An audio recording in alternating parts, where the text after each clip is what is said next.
Sa pinakauling bulletin na inilabas ng DOH, umakyat sa 398,624 ang bilang ng mga gumaling sa bansa matapos nitong madagdagan ng 10,579 kahapon. Ito ay 92.7% ng kabuuan bilang ng mga nagkasakit ng COVID-19 sa Pilipinas na ngayon ay nasa 429,864 na.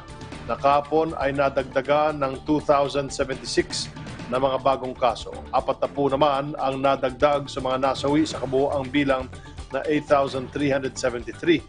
Nasa 22,867 naman ang mga kasong nanatili pa ring aktibo na may COVID-19. Sa nakalipas na 6 na araw na naging tuloy-tuloy ang pagtaas ng reported cases kahapon ay muli itong sumampa sa 2,000 mark na umabot sa 2,076 cases. Ang pinakamalaking bilang ay nagmula sa Quezon City na may 137 new cases. Ang Laguna ay nakapagtala rin ng 122 cases na nasa ikatlong pwesto. Ang Cavite na may 103 na bagong kaso. Ang Batangas ay may 96 cases at ang Angeles City ay nakapagtala ng 79 new cases. Bumaba naman sa 5.3% ang total cases na bilang ng mga aktibong kaso o yung mga hindi pa gumagaling sa sakit. Ang pagbaba ay dahil sa malaking bilang ng recoveries na naitatala tuwing linggo.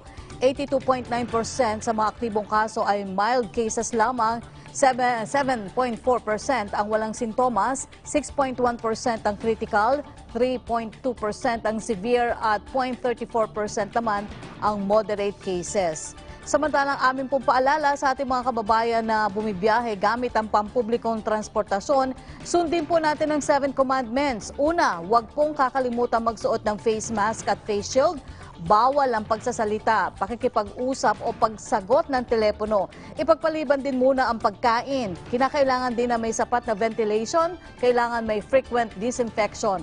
Bawal magsakay ng symptomatic passenger at panghuli, kinakailangan sumunod sa appropriate physical distancing. Muli, maging bida solusyon sa COVID-19. Para sa inyong mga katanungan at concerns tungkol sa COVID-19, maaari niyo pong i-dial ang mga numerong 02894-COVID o kaya 02894-26843. Para naman sa PLDT Smart Sun at TNT subscribers, i-dial po ang 1555. Patuloy rin kayong makibalita sa mga pinagkakatiwalaang sources na impormasyon tungkol sa COVID-19. Maaari niyo pong bisitahin ang covid19.gov.ph.